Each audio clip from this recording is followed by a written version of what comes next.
Kamu harus bergaya seperti owner, bukan pengusaha lagi, Mas.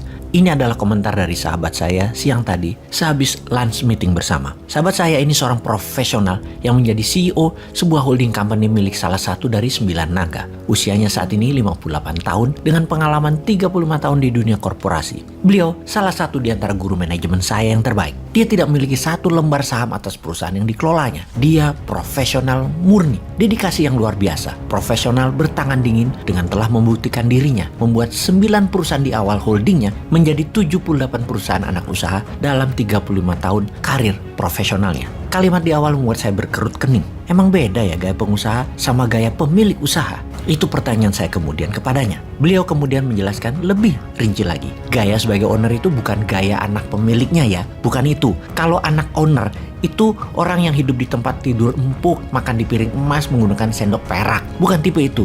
Bukan tipe gold plater dan silver spoon kids. Gaya itu nggak usah dijelasin deh. Kita semua sudah tahu kok. Yang jelas dilihatnya nggak enak. Dibilang sombong ya memang berada. Pokoknya susah dijelasin, tapi ada yang nggak pas aja. Gaya owner yang dimaksud adalah menjadi pendengar yang baik. Bahkan tidak memberi saran, hanya mendengar.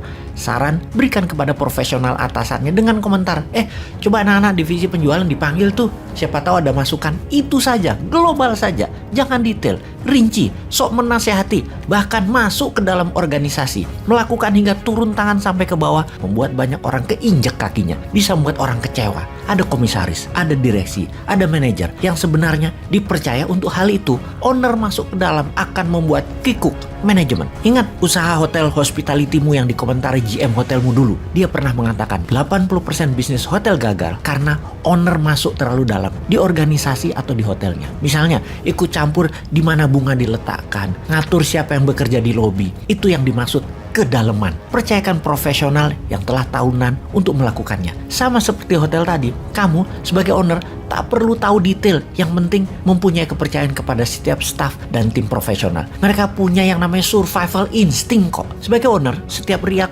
ombak jangan dipikirkan. Dalam menjalankan organisasi selalu ada guncangan, ada kegaduhan.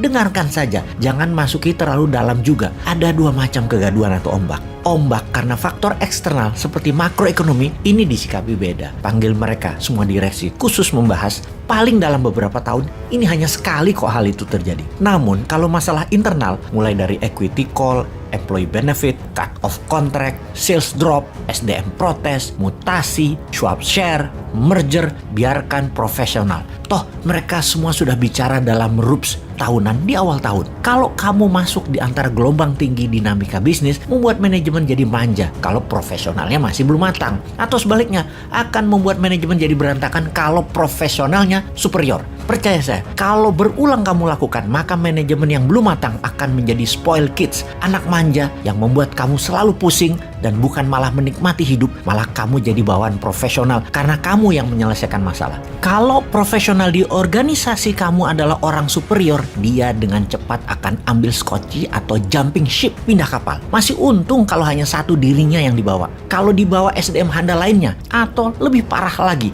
SDM handal diambil ditambah bisnis kamu pun dibawa pula pasarnya. Ambiar kowe, kamu masuk ke dalam menjadi nggak ada gunanya. SDM nggak ada, bisnis hilang. Perusahaan kamu hilang nyawanya, hilang soul bisnisnya. Nasihat ini bagi saya seperti ditonjok ulu hati saya. Langsung bikin kepala kelengan dan perut enek. Karena hal ini yang mungkin menjadi salah satu dasar mengapa saya sering menjadi persona non grata. Orang yang disebut asshole, emosian, keras kepala, sok tahu, dan banyak istilah buruk lainnya di dalam menjalankan bisnis. Stay foolish, Mardigu.